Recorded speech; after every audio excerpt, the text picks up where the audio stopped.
Hello friends, मैं हूं doctor नवीन अग्रवाल। मैं एक इंटरवेंशनल कार्डियोलॉजिस्ट और गुजरात के वलसाड़ और वापी ज़िले में प्रैक्टिस करता हूं। आज आपके लिए एक इंपॉर्टेंट और यूज़फुल टॉपिक। आज हम बात करेंगे हार्ट अटैक के पेशेंट्स में क्या फर्स्ट एड दिया जा सकता है। सिम्टम्स ऑफ हार्ट अटैक पर, हार्ट अटैक इमरजेंसी मैनेजमेंट पर, घर पर मैनेजमेंट पर हमने ऑलरेडी सेपरेट वीडियोस किए हैं। ये सारे वीडियोस आप मेरे चैनल पर देख सकते हैं। आज स्पेसिफिकली हार्ट अटैक के पेशेंट में घर पर क्या फर्स्ट एड दिया जा सकता है, पेशेंट को क्या किया जा सकता है, उस बारे में बात करेंगे। ये टॉपिक काफ़ी इंटरेस्टिंग और प्रैक्टिकल यूटिलिटी का होगा और हार्ट अटैक से रिलेटेड सारे लोगों को इसको देखना चाहिए। हमने रिसेंटली कार्डियोपल्मोनरी रिसस्सिटेशन पर भी एक वीडियो किया था। ये भी काफ़ी इंपॉर्टेंट वीडियो है जो कि हर एक इंसान को देखना और सीखना ज़रूरी है।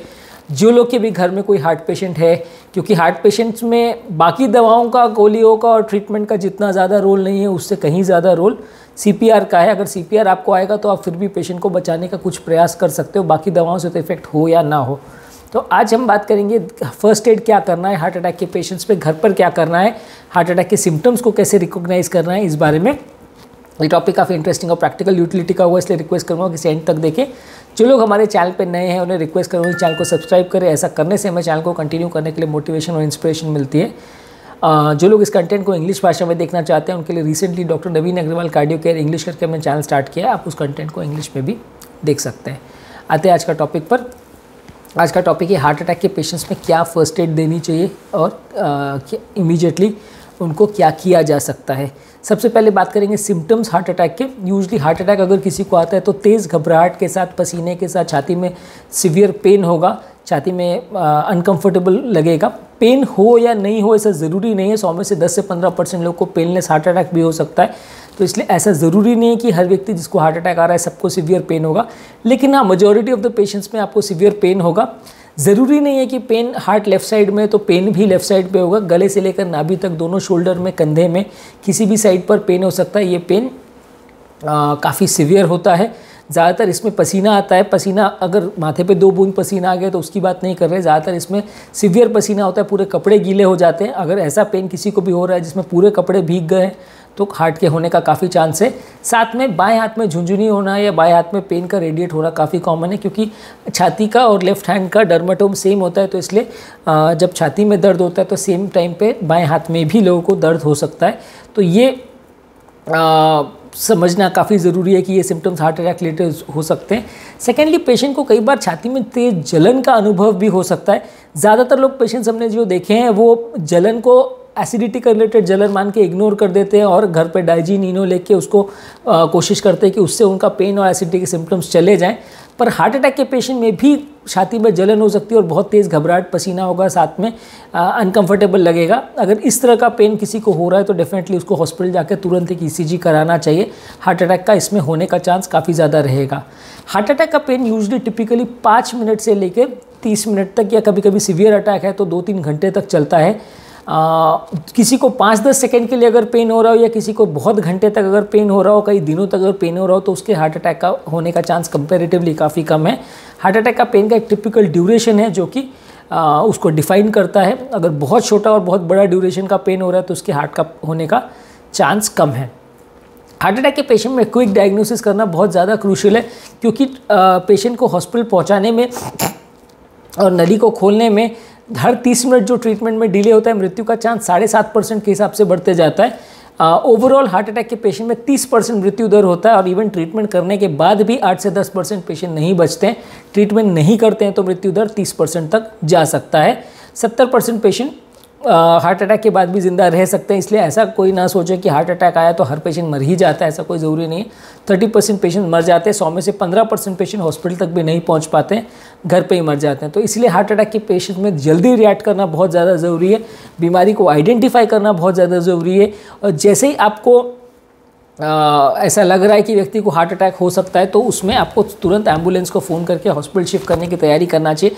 बाकी सारी क्या दवा देना है और क्या चीज़ें करना है वो सब चीज़ आप बाद में करिए। सबसे पहले एम्बुलेंस को कॉल करिए, क्योंकि एम्बुलेंस को पहुंचने में ऑन एन एवरेज 10-15 मिनट तो लग ही जाता है। तो उस दौरान एटलीस्ट जब आप बाकी मैनेजमेंट कर रहे हो तो एम्बुलेंस को आने का टाइम तब तक हो जाएगा, ताकि जब तक एम्बुलेंस आए तब तक बाकी चीज़ें आप कर चुके हो और पेशेंट रेडी टू शिफ्ट हो। ये पेशेंट को जो छाती का पेन होता है उसको एंग्जाइटी के पेन से डिफ्रेंशिएट करना ज़रूरी है, क्योंकि कई बार क्या होता है आदमी को पैनिक अटैक होता है या घबराहट का अटैक होता है, उसमें भी घबराहट होगी, पसीना होगा, सांस फूलेगी, थोड़ा बहुत दर्द का अनुभव भी हो सकता है और पसीना आ सकता है, लेकिन ये पेन यूजली एंग्जाइटी रिलेटेड होगा, बहुत ज़्यादा बिगड़ कारण एंग्जाइटी होगा, और कोई पेन नहीं होगा, कोई बहुत ज़्यादा स्वेटिंग थोड़ा होगा लेकिन बहुत ज़्यादा नहीं होगा, कपड़े पूरे भीग जाए वैसा यूजली नहीं होगा। और एंग्जाइटी वाले पेन में और हार्ट अटैक के पेन में एक कॉमन चीज़ है कि दोनों में व्यक्ति को एक सेंस ऑफ इम्पेंडिंग डूम होता है, यानी मृत्यु हो जाएगी इसका आभास होता है। तो वो अगर हो रहा है तो दोनों को पेशेंट को डेफिनेटली इवैल्यूएट करना ज़रूरी है। ऑब्वियसली ऐसे पेशेंट में क्लिनिकल जजमेंट के बेसिस पर आप रिलाई नहीं कर सकते, आपको तुरंत पेशेंट को हॉस्पिटल शिफ्ट करके तुरंत आपको ईसीजी करना ज़रूरी है। अगर ईसीजी नॉर्मल है और माइनर अटैक है तो 50% उसकी प्रेडिक्टिव वैल्यू है, मेजर अटैक में ईसीजी का प्रेडिक्टिव वैल्यू 95% तक है। तो यानी अगर मेन नली का हार्ट अटैक है और मेजर अटैक है तो ईसीजी के नॉर्मल होने का चांस ऑलमोस्ट 95% है। 5% केसेस में ही ईसीजी नॉर्मल आएगा। माइनर अटैक फिर भी काफ़ी बार मिस हो सकता है अगर हम सिंपल ईसीजी करते हैं। तो इसलिए अगर एक ईसीजी नॉर्मल आ गया तो आप ये मान के घर वापस मत आ जाइए और ये मत सोचिए कि अटैक नहीं है, सब नॉर्मल है। उसके बाद फर्दर इवैल्यूएशन करना, इको करना, ट्रेडमिल टेस्ट करना, ये सब भी ज़रूरी है। अब बात करेंगे घर पर क्या करना है हार्ट अटैक की सिचुएशन में। अगर किसी को हार्ट अटैक हो तो उसमें 3-4 दवाइयाँ हैं जो सबसे पहले रिकमेंडेड है। सबसे पहले आप पेशेंट को आराम से लिटा दीजिए, क्योंकि हार्ट अटैक के पेशेंट में ब्लड प्रेशर सडनली कम होता है तो चक्कर आने की वजह से आदमी बेहोश हो सकता है। तो आप पेशेंट को लिटा दीजिए, रेस्ट करने को बोलिए, चिल्लाइए फिराइए मत वैसे कंडीशन में, और जैसे ही एम्बुलेंस आए तुरंत उसको एम्बुलेंस में शिफ्ट करिए। नेक्स्ट चीज़, पेशेंट को आप पैनिक करने ना करें, इसलिए उसको वो घबराए नहीं, उसके लिए उसको थोड़ा मन शांत रखने के लिए बोलिए। वैसे टाइम पे आप उनको जो घर पर टैबलेट्स मैं बोल रहा हूँ वो आप रेडी रखिए, अवेलेबल रखिए, तो पेशेंट की जान बचाने में मदद मिलेगी। इसमें एस्प्रिन यानी कि एंट्रिक कोटेड एस्प्रिन या चूएबल जो डिस्प्रिन आती है टैबलेट, वो टैबलेट 325 मिलीग्राम की टैबलेट आती है, वो पेशेंट को चबाने के लिए बोले। ये टैबलेट निगलने से थोड़ा देरी से असर करती है, चबाएंगे तो ओरल म्यूकोजा में डायरेक्टली एब्जॉर्ब हो जाती है तो जल्दी असर करती है।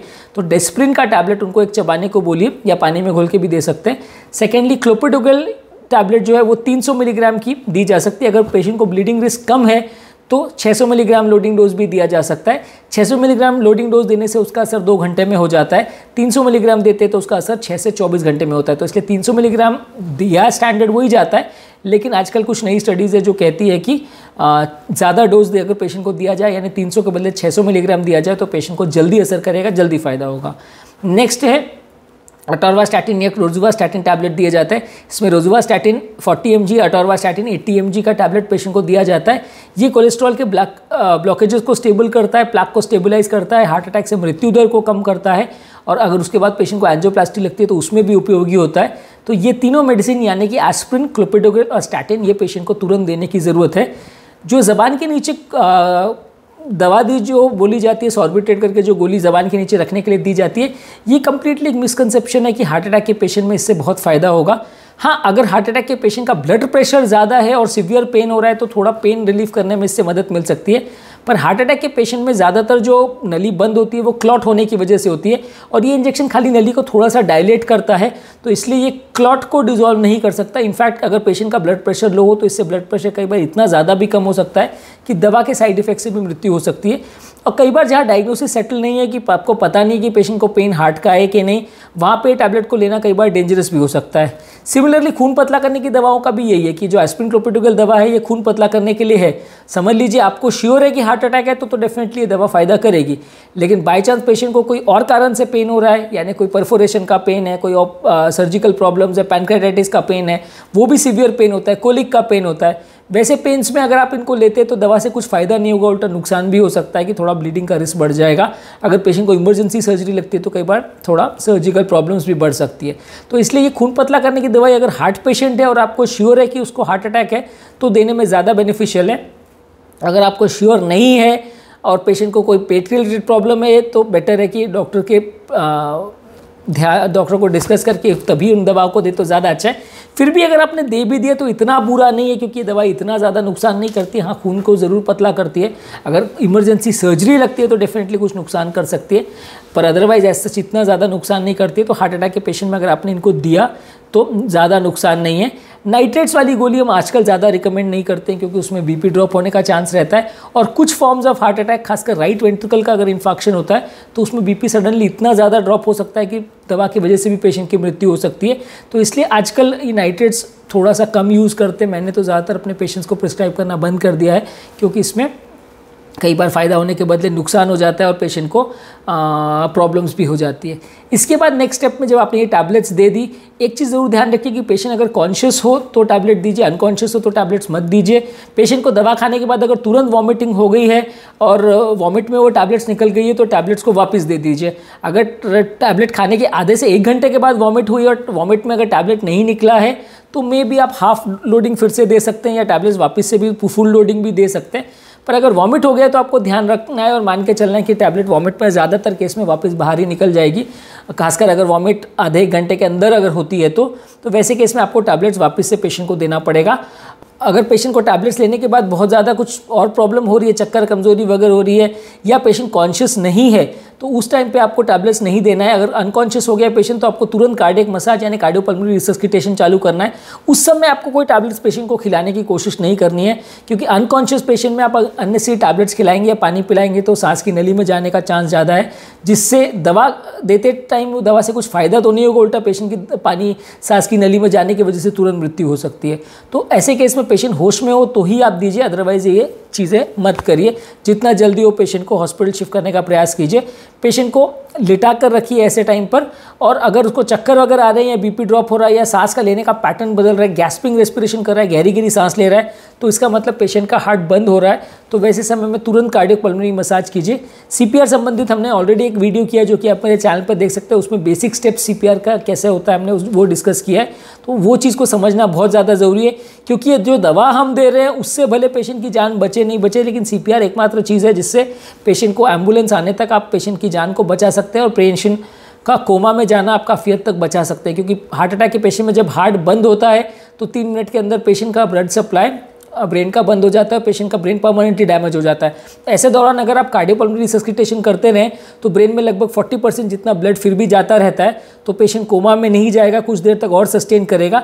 और एम्बुलेंस में अगर तुरंत आ जाती है तो एम्बुलेंस में वो डिफिब्रिलेटर करके शॉकिंग डिवाइस होता है, उससे हार्ट को रीस्टार्ट किया जा सकता है। तो अगर आपका पेशेंट अनकॉन्शियस हो गया और हार्ट बंद हो गया, पल्स नहीं आ रही है, तो आप कार्डियक मसाज तुरंत चालू कर दीजिए और एम्बुलेशन जैसे ही आए तो उसमें डिफिब्रिलेशन डिवाइस होगा तो उससे आप पेशेंट को शॉक करवाएं। डिफिब्रिलेशन डिवाइस एकमात्र बड़ी ऐसी चीज़ है जिससे तुरंत पेशेंट की जान को बचाया जा सकता है। अगर डिफिब्रिलेशन होने में 5-10 मिनट से ज़्यादा भी अगर लेट हुआ तो फिर पेशेंट परमानेंटली कोमा में चला जाता है और रिकवर नहीं होता। और अगर मेजॉरिटी ऑफ द पेशेंट्स में तो अगर 10 मिनट से ज़्यादा डिले हो जाए तो बचना ऑलमोस्ट इम्पॉसिबल हो जाता है, बचने का चांस 5-10% से ज़्यादा नहीं रहता है। तो जितना जल्दी बने आपको कार्डियक मसाज चालू कर देना है अनकॉन्शियस पेशेंट्स में, और जैसे ही डिफिब्रिलेटर मशीन अवेलेबल हो तो उसे आपको शॉक करना है। As far as possible patient को जितना जल्दी एम्बुलेंस में हो शिफ्ट करिए, ऐसे ही हॉस्पिटल में शिफ्ट करिए जहाँ कार्डियक फैसिलिटीज़ अवेलेबल हो या एटलीस्ट आईसीयू केयर अवेलेबल हो। अगर मल्टीपल लोग अवेलेबल हैं वहाँ पे जब पेशेंट का अनकॉन्शियस हो रहा है या हार्ट अटैक आ रहा है तो सब अपना काम डिवाइड कर ले। फ़ोन करने का काम एक जन करे, पेशेंट को दवा लाने का खिलाने का काम दूसरा व्यक्ति करे, पेशेंट का ओवरऑल कंडीशन मैनेजमेंट करना, सीपीआर करना, माउथ टू माउथ ब्रीदिंग करना, ये सब चीज़ों का काम अलग अलग लोग डिवाइड करके करे तो ज़्यादा अच्छा है। एक ही आदमी सब चीज़ करने की कोशिश करेगा तो उसमें थोड़ा सा प्रॉब्लम होने का चांस है। अगर एम्बुलेंस अवेलेबल नहीं होती है तो पेशेंट को आपको आपकी गाड़ी के बैक सीट में रख के, ऑब्वियसली पेशेंट ड्राइव नहीं करना चाहिए ऐसे टाइम में, गाड़ी के बैक सीट में रख के पेशेंट को तुरंत हॉस्पिटल शिफ्ट कीजिए। अगर एम्बुलेंस अवेलेबल है तो प्रेफरेबली कार्डियक एम्बुलेंस ही होनी चाहिए। कार्डियक एम्बुलेंस में क्योंकि शॉकिंग का और वेंटिलेटर का सारा फैसिलिटी अवेलेबल होता है, खासकर अगर पेशेंट को आपको दूसरे शहर में शिफ्ट करना है तो। अगर आपको सेम शहर में शिफ्ट करना है और 5-10 मिनट में हॉस्पिटल पहुंच जाएगा तो जो पहले आ गए उसमें शिफ्ट कर दीजिए। उसमें आप वेट मत करिए कि ये एम्बुलेंस कार्डियक नहीं है तो कार्डियक आएगी तो ही मैं शिफ्ट करूँगा, वैसा मत करिए। फर्स्ट प्रायोरिटी ये है कि पेशेंट जितना जल्दी हॉस्पिटल पहुँचे उतना ज़्यादा अच्छा है, क्योंकि हॉस्पिटल में मतलब घर पर और एम्बुलेंस में आप ज़्यादातर चीज़ें पेशेंट के लिए ज़्यादा कुछ नहीं कर पाएंगे। तो जितना जल्दी पेशेंट हॉस्पिटल पहुंचे, वेंटिलेटर वगैरह की और सब चीज़ हॉस्पिटल में रहती है तो वहाँ पे पेशेंट पहुंच जाए तो पेशेंट के लिए ज़्यादा अच्छा है। जितना ज़्यादा डिले होगा उतना ज़्यादा पेशेंट का प्रॉब्लम्स होगा। ऐसे सिचुएशन में आप डॉक्टर शॉपिंग करते मत घूमिए कि एक डॉक्टर ने हॉस्पिटल में आपको बोला कि हार्ट अटैक है तो फिर आप दूसरे ओपिनियन लेके सेकंड ओपिनियन लेने चले गए और थर्ड ओपिनियन लेने चले गए, क्योंकि ऐसे ज़्यादातर पेशेंट ये शिफ्टिंग के दौरान ही उनकी सबसे ज़्यादा मृत्यु होती है। तो सेकंड ओपिनियन लेने के लिए मत घूमिए ऐसे टाइम पर। जैसे ही आपको पता चल रहा है कि हार्ट अटैक है, डॉक्टर ने बोला, तो उसी हॉस्पिटल में जो भी फैसिलिटी अवेलेबल है ट्रीटमेंट कराइए। और उस समय अगर कोई नज़दीक में ऐसा कोई हॉस्पिटल है जहाँ कार्डियक फैसिलिटी अवेलेबल है तो शिफ्ट कर सकते हैं। ज़्यादा दूर शिफ्ट करना का ट्राई मत कीजिए और जो नज़दीक में कार्डियक फैसिलिटी अवेलेबल है वहीं ट्रीटमेंट लेने का प्रयास कीजिए। और दूसरा ये कि सेकंड ओपिनियन के लिए या अपने रिलेटिव से और चाचा ताऊ से बात करने में टाइम वेस्ट मत कीजिए। जो डॉक्टर बोल रहे हैं उस टाइम पे वही ट्रीटमेंट करिए। डिस्कशन करने के लिए और बाद में सही बोला कि नहीं बोला वो डिसीजन करने के लिए, ईसीजी को रीचेक करवाने के लिए बहुत टाइम पड़ा है। बाद में जब पेशेंट स्टेबल हो जाए तो आप सब कर सकते हैं, पर उस टाइम पर टाइम पास नहीं करना चाहिए, क्योंकि उस टाइम पर कई बार लोग सोचते हैं कि यहाँ अच्छा ट्रीटमेंट नहीं होता, मैं वहाँ लेके जाऊँगा, ये करने जाऊँगा। बहुत सारे ऐसे पेशेंट रास्ते में ही मर जाते हैं। तो वैसे सिचुएशन में आपके लिए बहुत ज़्यादा ज़रूरी है कि पेशेंट को जो नज़दीक का हॉस्पिटल जहाँ कार्डियक फैसिलिटी अवेलेबल हो वहीं पर लेके जाएं और टाइम पास मत करें इसी टाइम पर सेकंड ओपिनियन के लिए और डॉक्टर शॉपिंग के लिए टाइम ना बिगाड़ें। ज़्यादातर पेशेंट्स को इस टाइम पे कोई क्लिनिक्स वगैरह पर ले जाने का फ़ायदा नहीं होता, क्योंकि क्लिनिक्स वगैरह में यूजली आईसीयू सेटअप नहीं होता और क्लिनिक्स वगैरह में डिफिब्रिलेशन और इवन ईसीजी की मशीन भी कई बार नहीं होती। तो इसलिए ऐसे टाइम पर अगर जब हार्ट अटैक का डाउट लग रहा है तो पेशेंट को आईसीयू सेटअप वाले हॉस्पिटल में ही शिफ्ट करना है। नज़दीक के क्लिनिक वगैरह में शिफ्ट करने में आपका टाइम वेस्ट ही होगा और बाद में वहाँ से आपको हॉस्पिटल ही शिफ्ट किया जाएगा। ये डबल शिफ्टिंग में बहुत ज़्यादा टाइम वेस्ट होगा, जिसमें पेशेंट का मृत्यु दर कई गुना बढ़ जाएगा। अगर पॉसिबल हो तो पेशेंट का घर पर ही ब्लड प्रेशर चेक कीजिए। बहुत सारे पैरामीटर्स ब्लड प्रेशर पर से ही डिसाइड होते हैं कि उसमें क्या किया जा सकता है। अगर एम्बुलेंस में ईसीजी का फैसिलिटी अवेलेबल है तो ईसीजी करवाइए, तो उससे आपको बेसिक आइडिया मिल जाएगा। और पास के जो भी कार्डियोलॉजिस्ट अवेलेबल है या डॉक्टर अवेलेबल है या जिस डॉक्टर पर आपको ट्रस्ट है उनको ईसीजी व्हाट्सएप पे आप फॉरवर्ड कर सकते हैं और उनसे राय ले सकते हैं ताकि आगे आप ट्रीटमेंट मैनेज कर सकें। तो आज के टॉपिक में हमने बात की हार्ट अटैक के पेशेंट में क्या फर्स्ट एड दिया जा सकता है। बेसिकली आपकी प्रायोरिटी ये होनी चाहिए कि बने जितना जल्दी पेशेंट को हॉस्पिटल में शिफ्ट करें। एस्पिरिन, क्लोपिडोग्राल, स्टैटिन पेशेंट को आप दे सकते हैं। इंजेक्शन वगैरह के लिए हम ज़्यादा ट्रस्ट नहीं करेंगे, क्योंकि इंजेक्शन वगैरह कई आते अवेलेबल है, लेकिन उस समय पेशेंट को आईवी कैनुला लगाने में और वो सब चीज़ों को इंजेक्शन देने में आप टाइम वेस्ट मत करिए। बने जितना जल्दी हॉस्पिटल शिफ्ट कीजिए। बगैर मॉनिटरिंग कोई भी इंजेक्शन को देने से उतना ज़्यादा फायदा नहीं होगा, उल्टा नुकसान भी हो सकता है। हमारे चैनल का बेसिक पर्पज़ ये है कि हार्ट और हेल्थ से रिलेटेड साइंटिफिकली करेक्ट इन्फॉर्मेशन हम आपके लिए इजीली अवेलेबल करते हैं, ताकि इस तरह के कंटेंट के लिए आपको भटकना नहीं पड़े, आपको डॉक्टर्स और अपने फ्रेंड्स और रिलेटिव्स पर डिपेंडेंट ना होना पड़े। डॉक्टर्स कई बार टाइम कंस्ट्रेंट की वजह से सारी चीज़ें नहीं बता पाते हैं और फ्रेंड्स और रिलेटिव से मिली हुई इन्फॉर्मेशन कई बार आधी सही आधी गलत होती है, जिसको फॉलो करने से फ़ायदा होने के बदले कभी कभी नुकसान हो जाता है। हम चाहते हैं कि इस तरह का कंटेंट आपके लिए ईजिली अवेलेबल रहे, ताकि आप अपने पेशेंट के साथ को बेटर मैनेज कर सकें, उनकी लाइफ को बेटर बना सकें, मुश्किल सिचुएशन में उनकी जान को बचा सकें और बीमारी को डॉक्टर के साथ बेटर रूप से में डिस्कस कर सकें। यदि आपको हमारे चैनल का कॉन्सेप्ट अच्छा लगता है तो वीडियोस को लाइक कीजिए, चैनल को सब्सक्राइब कीजिए। यदि आपको ये कंटेंट यूज़फुल लगता है आपके फ्रेंड्स और रिलेटिव्स के लिए तो लिंक को उनके साथ शेयर कीजिए। यदि आपके कोई कमेंट्स, क्वेरी, सजेशंस है या कोई चीज़ों पर आप चाहते हैं कि हम फ्यूचर में टॉपिक पर वीडियोस करें तो नीचे कमेंट सेक्शन में उनके बारे में बताइए। हम फ्यूचर में उन टॉपिक्स को डेफिनेटली कवर करने का प्रयास करेंगे। अंत में मैं डॉक्टर नवीन अग्रवाल तहे दिल से आपका शुक्रिया अदा करूँगा कि आपने मेरे टॉपिक को एंड तक देखा और डेफिनेटली आपको इससे कुछ सीखने को मिला होगा। जो लोग हमारे चैनल पर नए हैं उन्हें रिक्वेस्ट करूँगा कि चैनल को सब्सक्राइब करें, ताकि एक हमें इस चैनल को कंटिन्यू करने के लिए इंस्पिरेशन और मोटिवेशन मिले।